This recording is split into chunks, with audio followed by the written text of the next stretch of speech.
И најдоброто го оставяме на крај. Porsche 911 во својата 8 генерација ја покажува технолошката надмоќ на марката од Zuffenhausen. Ние се наоѓаме за прво возење со купе каросеријата на Megara Ring покрај Атина, каде што ќе ги доведеме до крајни можности изведбите со погон на задни тркала и се разбира со погон на сите 4 тркала. Има многу иновации во Porsche 911, но тие се наоѓаат испод каросеријата на возилото. Пред се, употребени се многу лесни материјали, алуминиумот е на секаде. Затоа 911 е сега поагилен и подинамичен.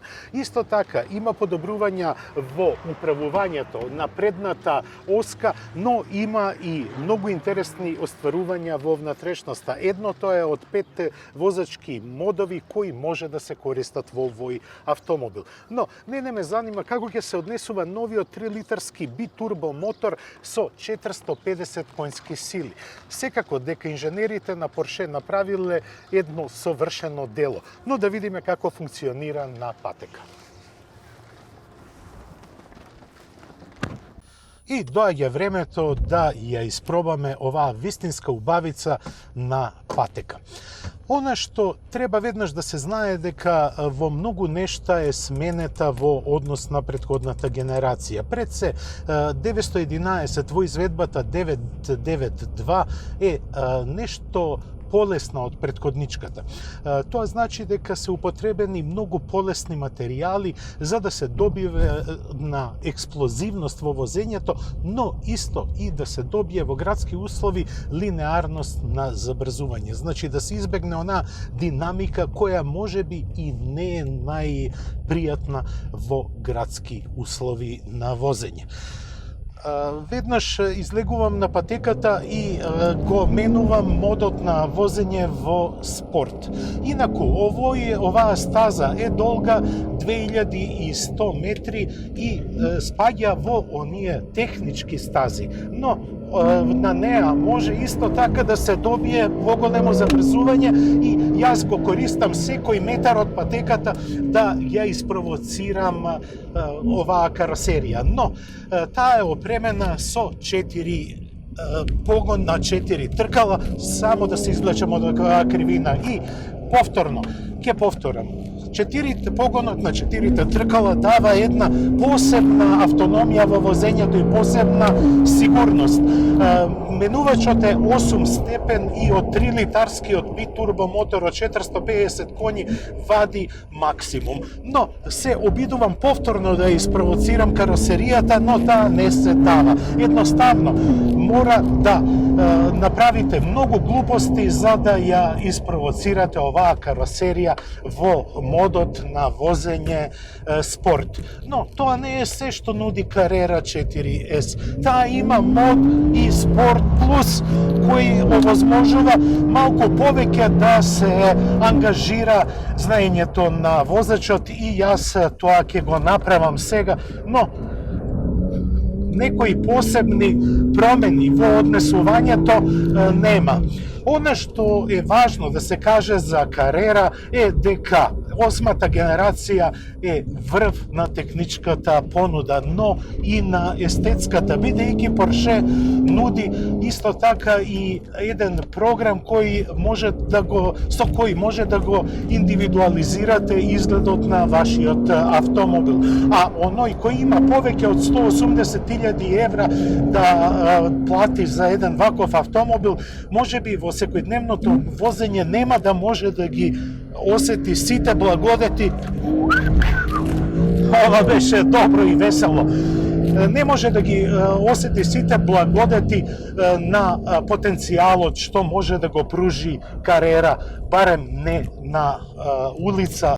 Инаку во одредени делови на правецот кој е долг негде околу 800 метри, успеав да постигнам брзина од 190 км на час, што не е за занемарување. Експертите велат дека Carrera 4S може да постигне без никаков проблем повеќе од 320 километри со овој мотор, со 3 литарскиот битурбо од 450 коњи.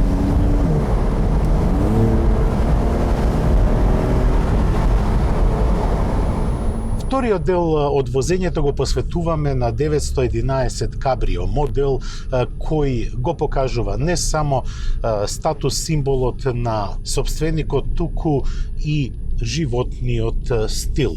На овој автомобил за трансформација од покриена верзија до отворена потребни се само 14 секунди.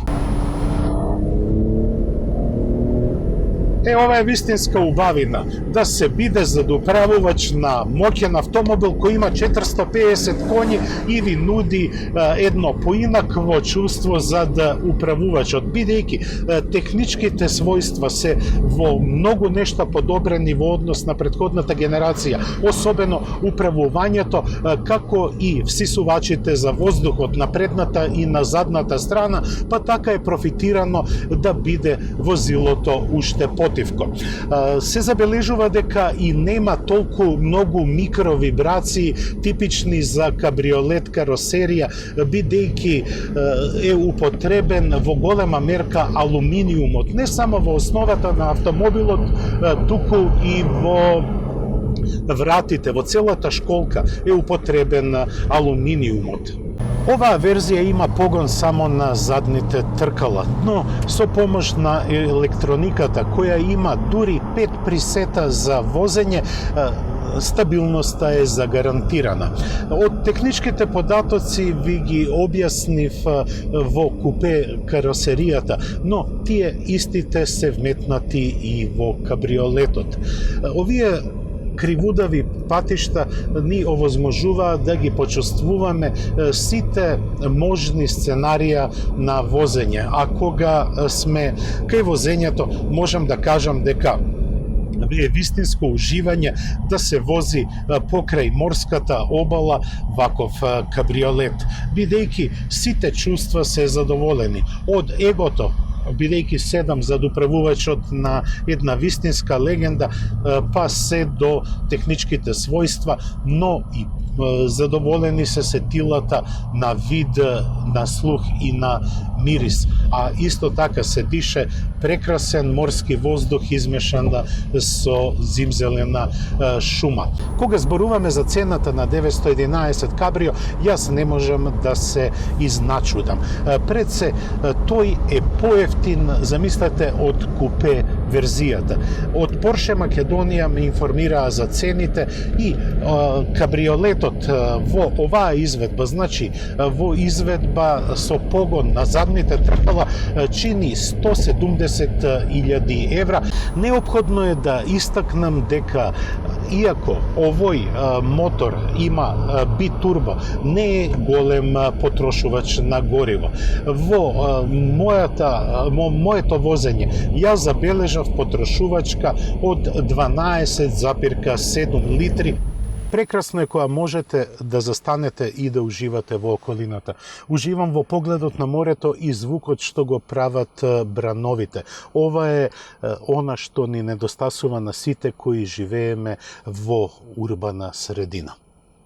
А овој звук, впарен со лаунч контролот кој го овозможува на вистина убаво забрзување, е она што мене ме прави посебно весел во однос на возењето на ова бега во возењето на 911 Cabrio.